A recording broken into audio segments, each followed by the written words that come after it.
Hello friends, हमने BSc second year के लिए जो ट्रांसजेनिक प्लांट्स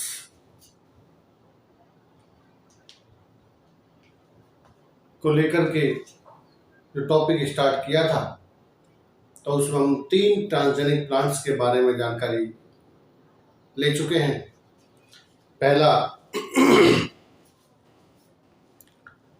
पहला जो प्लांट था बीटी कॉटन, उसके बाद गोल्डन राइस, उसके बाद फ्लेवर सेवर टोमेटो, और आज हम जो प्लांट पढ़ने जा रहे हैं वो है transgenic plant.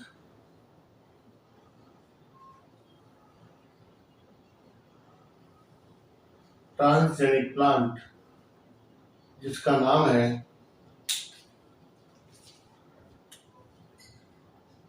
Round up ready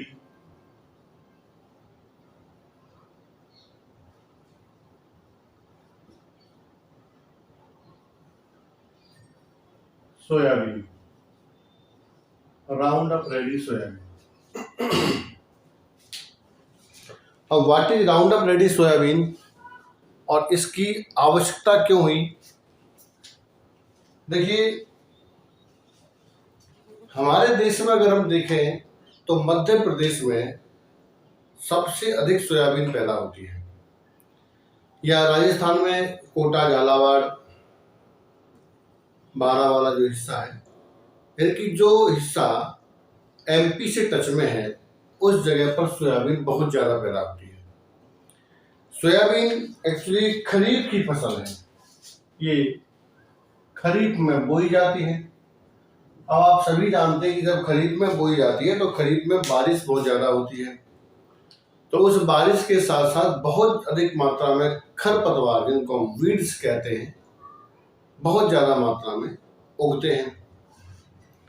अब सोचो कितना बड़ा एरिया है जिसमें ये सोयाबीन बोई जाती है। अब उस सोयाबीन में अगर हाथ से निराई गुड़ाई करवाई जाए तो बहुत अधिक मात्रा में लेबर की आवश्यकता पड़ेगी।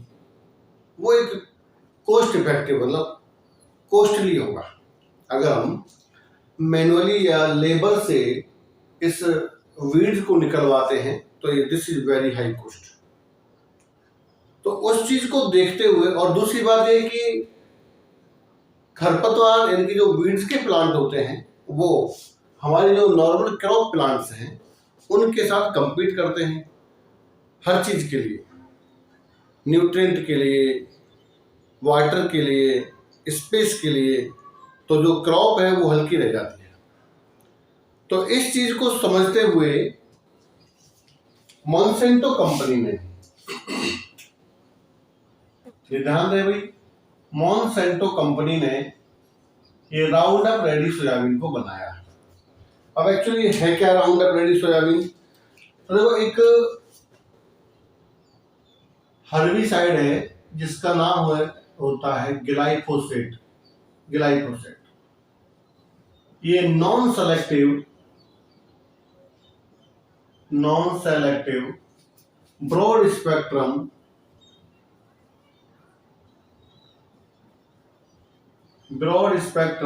हर्बिसाइड है। ठीक है, नॉन सेलेक्टिव है, ब्रॉड स्पेक्ट्रम है हर्बिसाइड, यानी कि एक ऐसा हर्बिसाइड है जो किसी भी प्लांट के लिए सेलेक्टिव नहीं है।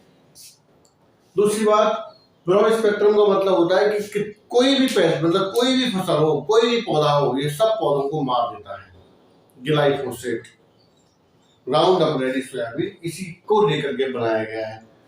तो देखो, हमको भी यही चाहिए कि खरपतवार के अंदर एक बीज पर, देखो कुछ पादप ऐसे होते हैं, जैसे मान लो हम बाजरे की बात करें तो बाजरे के अंदर जो खरपतवार उगता है उसको मारने के लिए या उसको नष्ट करने के लिए हम एक खरपतवार नाशी, जिसका या जो हर्बिसाइड है एट्राजिन, इसका उपयोग करते हैं। एट्राजिन का, ये एट्राजिन जो चौड़ी पत्ती वाले, इनके वाइड लीव्स वाले या ब्रॉड लीव्स वाले जो हर्ब्स हैं, ब्रॉड लीव्स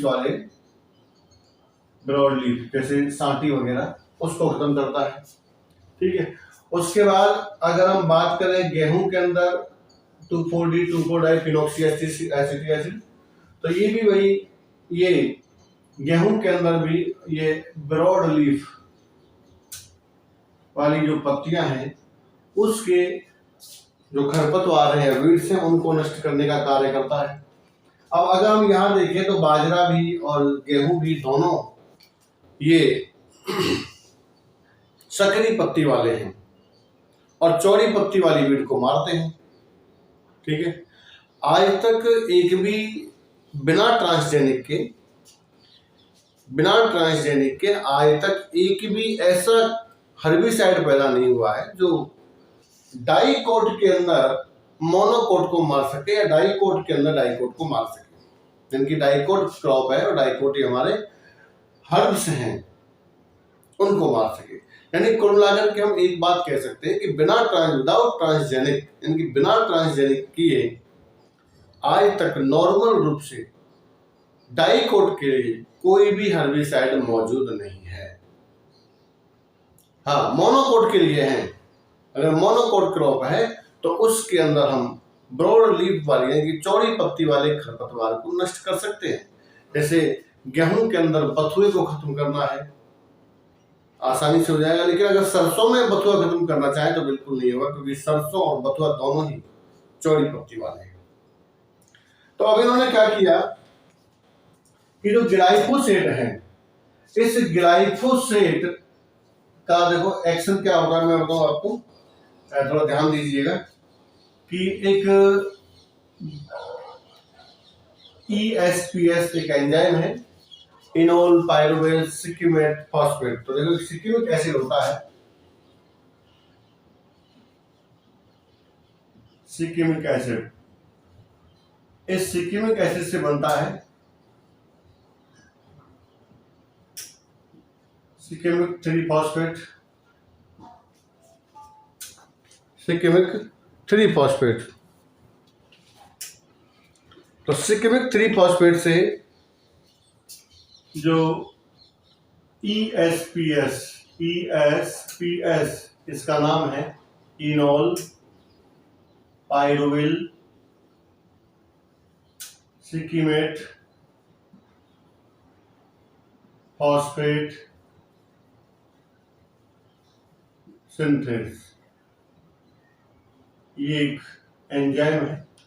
इस एंजाइम की उपस्थिति में ये सिक्यूमिक 3-फॉस्फेट EPSP में बदल जाता है, इनोल पायरुवेट 3-फॉस्फेट में,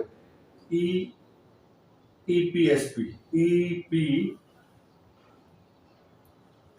में बदल जाता है, इनोल पायरुवेट सिक्यूमेट फॉस्फेट, इसमें बदल जाता है। और इससे इनोल पायरुवेल सिक्यूमेट फॉस्फेट से एक एसिड बनता है, जिस एसिड का नाम है कोरिस्मिक एसिड।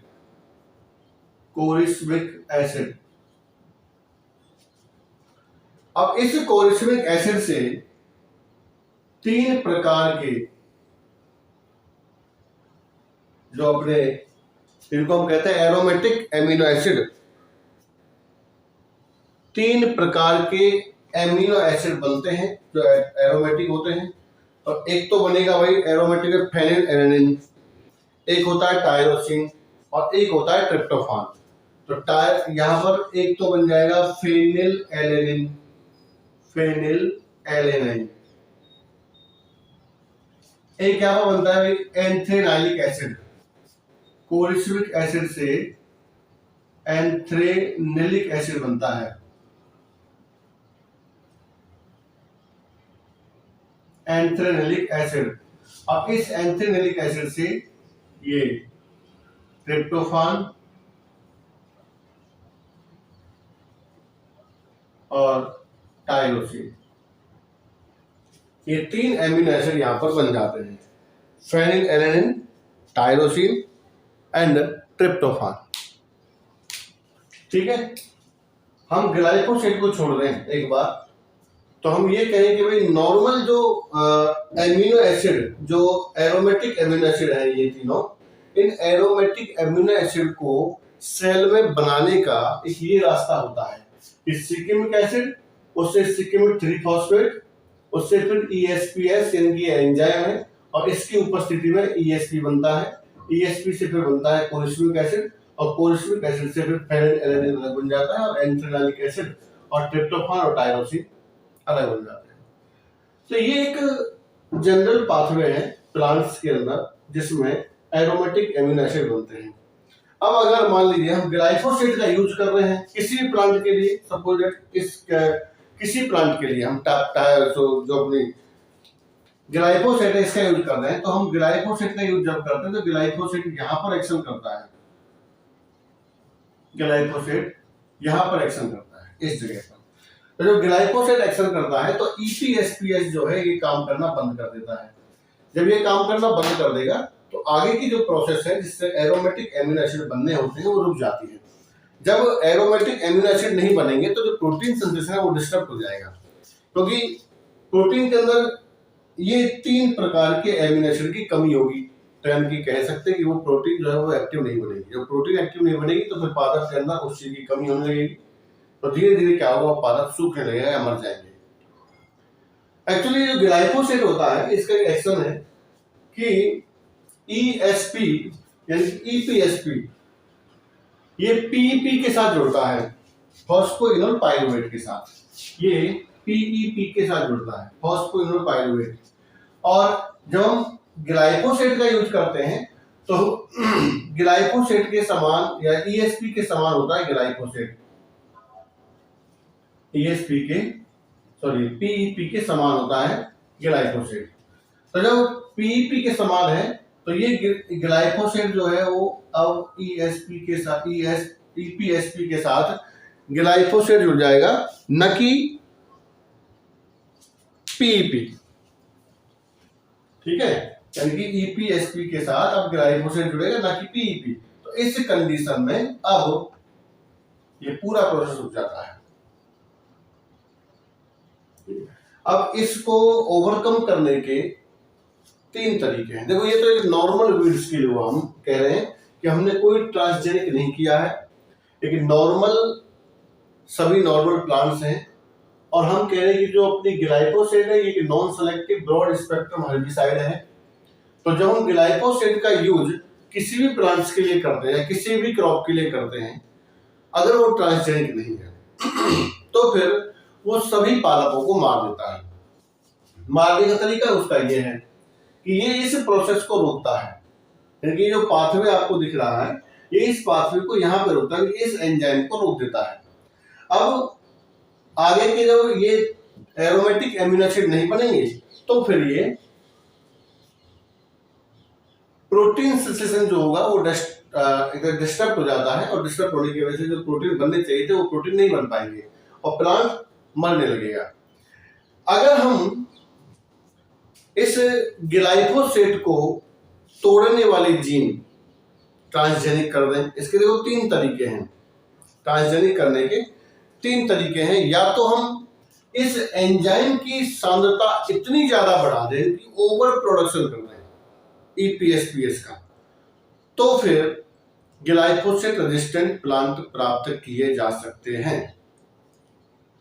समझ रहे हैं भाई, एक निश्चित जो नॉर्मल कंडीशन है, नॉर्मल जो क्वांटिटी है EPSPS की, इसको तो ये से यूज कर लेता है, ठीक है, यहाँ पर यूज कर लेता है। अगर हम इसकी मात्रा बढ़ा दें, ठीक है, तो अब इस प्रोसेस को ओवरकम किया जा सकता है, और ये अब PEP और EPSP को जोड़ेगा, क्योंकि ये एंजाइम इसको बना रहा है, तो ये क्या करता है, इसको बनाने की देता ही नहीं है, इसको बनाने नहीं देता है, कि आगे बढ़ने नहीं देता प्रोसेस को।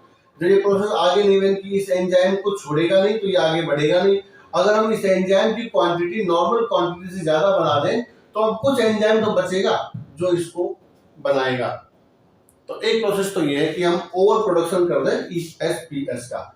एक दूसरी कंडीशन ये है कि ग्लाइफोसेट जिस ESPS को पहचानता है उसमें कुछ म्यूटेशन कर दें, तो अब ग्लाइफोसेट इस ESPS को, जो म्यूटेटेड ESPS है, उसको नहीं पहचान पाएगा, और अब ये आगे निकल जाएगा और प्लांट जीवित रहेगा। और तीसरा जो काम है, एक ऐसा एंजाइम प्रोड्यूस करें जो ग्लाइफोसेट को तोड़ दे। तो देखो हमने यहाँ पर 3 स्ट्रेटेजी हैं जिनके अकॉर्डिंग हम ट्रांसजेनिक करते हैं। Number 1, over production of EPSPS, एक तो ये है। दूसरा है म्यूटेंट फॉर्म ऑफ EPSPS, और तीसरा है एक जीन फॉर ग्लाइफोसेट ऑक्सीडेज, यानी कि ग्लाइफोसेट डिस्ट्रॉय।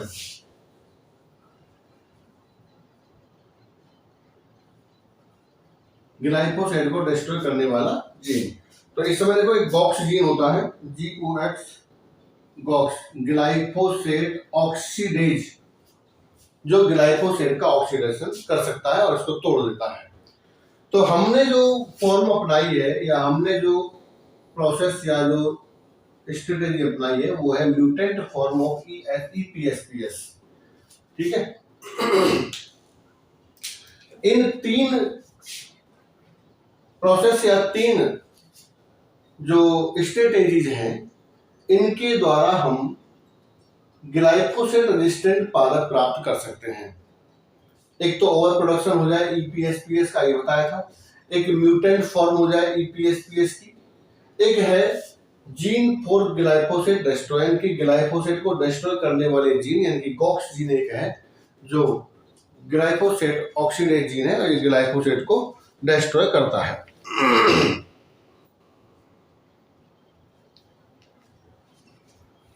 अब एक हमने जो म्यूटेंट फॉर्म है इसको अपनाया है।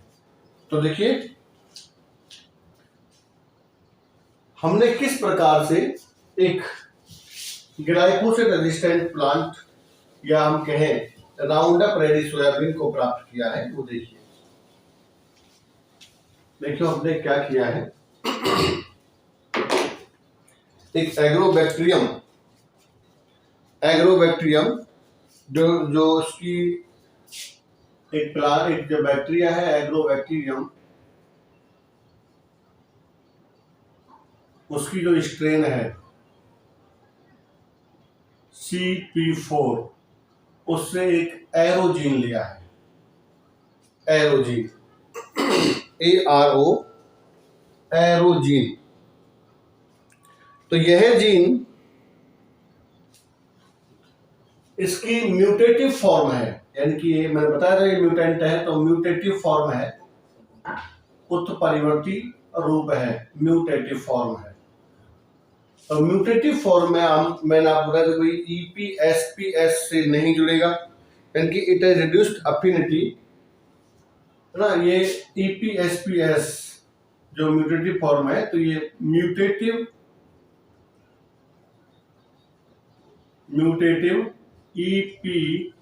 EPSPS बनाता है।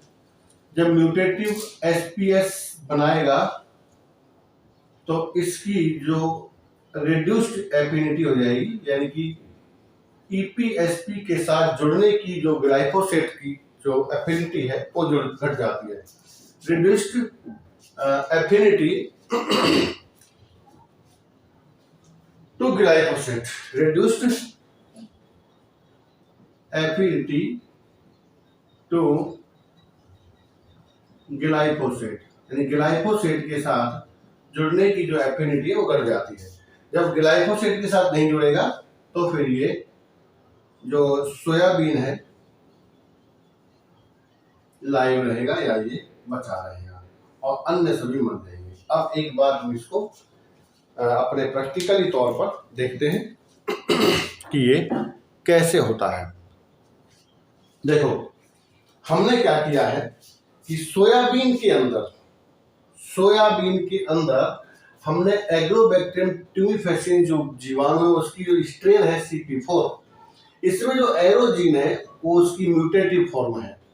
ठीक है, किसकी म्यूटेटिव फॉर्म है? EPSPS को बनाने वाली जीन की म्यूटेटिव फॉर्म है। तो ये जो एरो मतलब एरोमेटिक एमिनो एसिड को बनाने वाली जीन एंजाइम कौन सा है? EPSPS। ठीक है, तो हमने इस जीवाणु से ये जीन निकाल करके और इसे हमने सोयाबीन के अंदर डाला है। ठीक है, अब सोयाबीन में क्या होगा कि EPSPS जो जिसको ग्लाइफोसेट रोक रहा था, अब इस म्यूटेटिव फॉर्म को ग्लाइफोसेट नहीं रोक पाएगा और ये आगे चला जाएगा। यानी कि जब ये म्यूटेंट हो जाता है तो अब ग्लाइफोसेट की इसके साथ जुड़ने की जो क्षमता है या बंधुता है वो कम हो जाती है, जिससे हमारे पास जो सोयाबीन बचेगा या बनेगा वो राउंड अप रेडी सोयाबीन है। और अब ये राउंड अप क्या है भाई, ये भी सुन लीजिए। देखो, मार्केट के अंदर जो ग्लाइफोसेट है उसका एक ट्रेड नेम है और ट्रेड नेम है इसका राउंड अप। यानी कि आप मार्केट में अगर लेने जाएंगे तो ग्लाइफोसेट आपको राउंड अप के नाम से मिलेगा। This is Roundup ready soybean. ठीक है, तो ये इस प्रकार से हमने राउंड अप रेडी सोयाबीन को बना लिया है। अब हम जब ग्लाइफोसेट का छिड़काव इस क्रॉप पर करते हैं, यानी कि सोयाबीन के ऊपर करते हैं, तो देखिए जो खरपतवार जो उगे हुए हैं उनके अंदर तो कोई ट्रांसजेनिक है नहीं है, तो उनमें तो क्या हो जाएगा कि जो एरोमेटिक एमिनो एसिड को बनाने वाला पाथवे वो रुक जाएगा, क्योंकि वो EPSPS जो जीन है, जो एंजाइम है, उसके साथ ग्लाइफोसेट जुड़ जाएगा और वो आगे एरोमेटिक एमिनो एसिड नहीं बनेंगे। इससे सर जितने भी हार्ब्स हैं वो सब मर जाएंगे। लेकिन जो सोयाबीन है उसके अंदर हमने इस तरह का जीन डाला हुआ है जो ग्लाइफोसेट के साथ जुड़ेगा नहीं। ठीक है, म्यूटेंट फॉर्म है जो ग्लाइफोसेट के साथ नहीं जुड़ेगा, और जब नहीं जुड़ेगा तो फिर जो सोयाबीन होगा वो सोयाबीन मरेगा नहीं। तो this is the insensitive to glyphosate.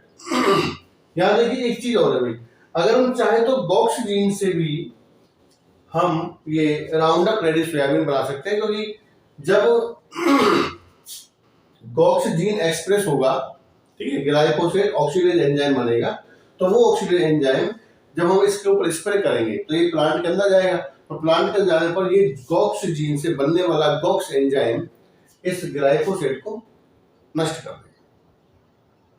तो मैंने यहाँ पर आपको तीनों प्रकार की स्ट्रेटेजी बता दी जिनके द्वारा हम ट्रांसजेनिक सोयाबीन या राउंड अप रेडी सोयाबीन बना सकते हैं।